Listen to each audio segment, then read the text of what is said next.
But what do you hear when he says, "Oh, it's up to Brez what we're going to do with Alex Cora"? What do you hear there? Two things. First of all, that was a great interview on the Greg Hill show this morning. And Sam Kennedy sounded depressed. He sounded incredibly defeated. Like, he was like, I had to answer every single question. Like, I'm not going to step in it. And I thought that when I heard that, he just doesn't want to be held responsible for probably the most popular guy left in the Red Sox organization leaving in October. Blame shifting. It's just, hey, this is on Breslow. When Alex Cora does not want to come back, and I think the way Greg asked it was the right way. Like, maybe it's Cora's choice. Maybe you guys want him, and maybe Cora doesn't want to be back. But when he decides to leave, or when the organization moves on, whichever way it is, it's going to be on Breslow. They've been doing that consistently now most of this season, and I think that's what it is. Do you agree, Arcan? Yeah, I'd say. I mean, listen, it's hard to really know for sure what's going on there, but I'd say there's been a lot of that kind of shifting. And for Cora, when it comes to what the ultimate decision-making process is, it's really hard to know. You know, we know that Kennedy and the main decision makers are all sort of in their ivory tower, caring about golf and all this other stuff, and that it seems like for Breslow and Cora and everybody on the ground, they're doing the best they can with the marching orders that they have. But it also seems like it's kind of cloudy as to what the actual chain of command is sometimes. Yeah, I mean, John Henry 2 weeks ago referred to the team as an asset, right. And so I think that lets everybody know where they stand. But this came out from Chris Cotillo. On his podcast with Justin Turner, Alex Cora basically advised Turner, if you want to win a World Series, go somewhere else. Like, don't come back here. We're not going to win a World Series. This team doesn't try. Ownership doesn't try. We're not going to invest, is the gist of it. And so I think that's how Cora feels about... John Henry said, yep. It's how he feels about the whole direction of the franchise. Like, this is part of the reason why I asked him yesterday, hey, I don't think it was an accident, by the way. You led your congratulation with the Celtics winning the title by congratulating ownership. That's the first thing he said. Their ownership group. Congratulations to the Celtics and their ownership group. And I thought he might take the bait because I don't think he's super on board with ownership right now, or certainly the direction that ownership is taking this team. How could you be? And so I don't blame him for telling Justin Turner that at all. Maybe Turner made a bad decision on where he signed. But yeah, you want to win? Go somewhere else. You're not going to win here. And so... you can make the decision really, really, really easy on Alex Cora. If you want him to leave at the end of the year, then sell at the deadline. Like, he'll walk out the door, I'm sure. And so a caller brought this up yesterday. I want to say his name was Rich. I forget what the name was, but it was a great point. What if the Red Sox sell at the deadline? I had not considered that. Like, I had just shaken off the Red Sox buying it. I'm like, they won't buy. They're not going to buy. They're not going to add. Maybe they make a fake edition here or something they can point to and say, well, see, we made a trade. What do you mean we didn't make any trades? Of course we made trades. Plus, we're getting Tristan Cassis back and, look out for Liam Hendricks when he's out there. Like, I could totally see them doing that. I didn't think after last year's trade deadline where they took so much flack for doing nothing, I didn't think they would sell. They moved on from Chaim Bloom last year because of the way he handled the deadline and moves he could have made that he didn't make. So I never really even considered they would sell pieces like Kenley Jansen. They would sell pieces like Tyler O'Neill, Chris Martin. I mean, whatever other cost-controlled relievers they have that I'm sure they could get something for. Maybe I'm missing other players as well. You think there's a chance they sell at the deadline, Mego? I do. I was reading this article. Jen McCaffrey got Breslow in The Athletic, and what he said, this just jumped out to me. There's a lot in here, so I encourage you to read it. But he said it's extraordinarily difficult to try to accomplish both.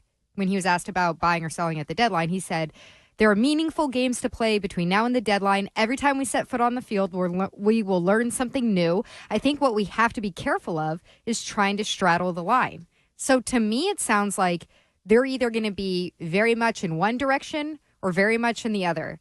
And I have a really hard time envisioning the way that ownership has operated in the past offseason and last season and the offseason before that they would approach this trade deadline, even with the way that the team is playing right now, and they're over 500 and they're beating real teams like the Phillies and the Yankees, that ownership is going to turn around and go, let's bring in a big piece in here.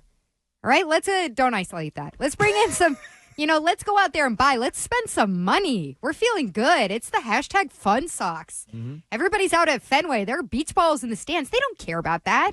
They don't right now. And so I think that there's a real they could really sell. So why do you think Breslow answered it that way? Not because it's what he believes, because that's what ownership is going to do, and he knows it. No, I think he's just any GM in the mix goes, yeah, I'll add to this team. He's leaving outside the of your door guy, open. Robot Chaim Bloom, he wouldn't. I'm not saying that they're definitely going to sell. He added Luis Urias last year, I'll have you know. He's leaving the door open. He says, okay, over the next 5 weeks, 6 weeks, whatever, we'll see and we'll collect all the data. And he talks like a computer and everything. But I just don't think that they're going to be buyers. Okay. And it sounds like I don't think they're going to be buyers either. It sounds like he doesn't want to stand pat or straddle the line. So I would be you could make a case that if you're not going to buy and you're not really going to be in, then you might as well sell everything that isn't nailed down and put your chips on next year. But I don't have faith that ownership is going to do anything next year either. So to me, selling would be unconscionable. And I really hadn't even considered that. I didn't think they would do that. And even last year they didn't do that. And last year they got so much blowback at the deadline. I think they're very detached. I said this yesterday. I think they're very out of touch. I don't think they're so out of touch where they say, well, let's just trade our closer and trade, the former Gold Glove outfielder who's having a decent year, especially since he's come back from injury. Let's trade those guys, and the fans will probably just keep showing up at the ballpark. I don't think they're that out of touch. Yeah, but they can look at it and go, well, Kenley Jansen's been really good for us, but he is making $16 million this year. We want to get something. And Zach Kelly has been pitching so well, and Zach Kelly only makes a fraction of the money. They can rationalize, we don't need to Chris Martin. To themselves. That's what I'm saying. But not to the fans. And I guess that's why I'm kind of stunned that you would think it's unconscionable that they would sell. No. Because I would ask you, why does this organization deserve the benefit of the doubt? All they have done is let this fan base down year after year after year. When's the last time they sold? Not It's last been a year. while. Well, I mean, not selling, like the David Price trade. When's the last time they bets? I guess. I mean, that's selling for sure. For So me, bets? you're letting guys walk for nothing. I mean, yeah, you're not getting any money for it. You're not getting any assets back. But to me, that's not buying. So if it's not buying, then that's what not is? selling. 2014, they sold. They traded Lester and they traded John Lackey. No, all that those was people. definite That was selling. a fire sale. Dumping David Price, with Mookie Betts, that's definitely selling. But the deadline, they don't traditionally sell. No, That's not what they do. The last several years, as Ryan just said, they let guys walk without getting anything back. It's way more of it's an atrophy approach. Yeah. It's let's just let pieces of the vine die off. That's not at the trade deadline with your team 2 games out. They're a game out of the wild card now. They've won 5 straight. Right. They've won 8 out of 10. Let's say they're there. You're a game or 2 out of the wild card. Selling to me is totally different than saying we're not going to re-sign on Bogaerts. Christian Vasquez when you're in Houston, he was a very important piece for this team. And they're we're going to figure it out with Connor Wong and Reese McGuire. I don't think was with the team at the time. But again, they're in a position to be competitive, and they choose to do the opposite. I never really liked Vasquez, but that could be an example of selling. When he was traded, he was a pretty the recent third one. or 4th best hitter that year. So no, and their baby clubhouse all cried about it, and they tanked because of it. But I never really was a huge fan of his. But whatever, that's probably a good example, a recent example. Can I hear Sam Kennedy? One word caught my ear, by the way. I don't know if you caught this when Sam Kennedy was asked about the Red Sox and their approach on the base paths. What? Speed and athleticism and youth can be really, really fun to watch. And in today's game, you see how important it is. And so, it's been kind of the hallmark of the team. It's who we are. I think it defines this group, and it's really a fun brand of baseball. And I think people really recognize what's happening over here at Fenway. And so it's exciting to see these guys come into their own and play with the confidence and energy and enthusiasm that we've recognized. So it's a good thing, and really been enjoyable. Okay. He was just short of saying hashtag Fun Sox. It's not about winning. It's about fun. He almost said it. He almost said it.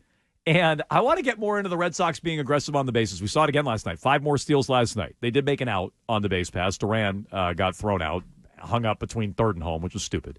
But largely, I like that aggression. It's really a fun brand of baseball. I agree. I hate to say it, but I agree, Sam.